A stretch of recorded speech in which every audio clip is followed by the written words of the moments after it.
গুনার কারণে যদি কঠিন গরম দিয়া থাকেন মাফ করে দেন। যদি পরীক্ষা করেন ঈমান মুমিন হিসাবে তো পাস করার তৌফিক দান করেন।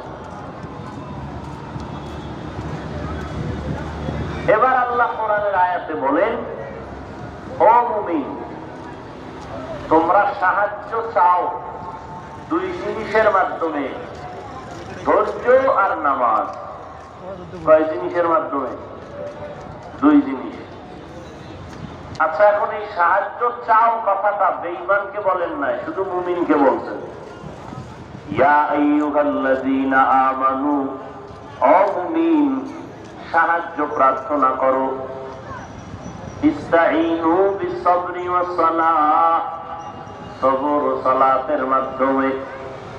মুমিনকে সাহায্য চাইতে বললেন কেন? আল্লাহর বান্দা তো আরো আছে।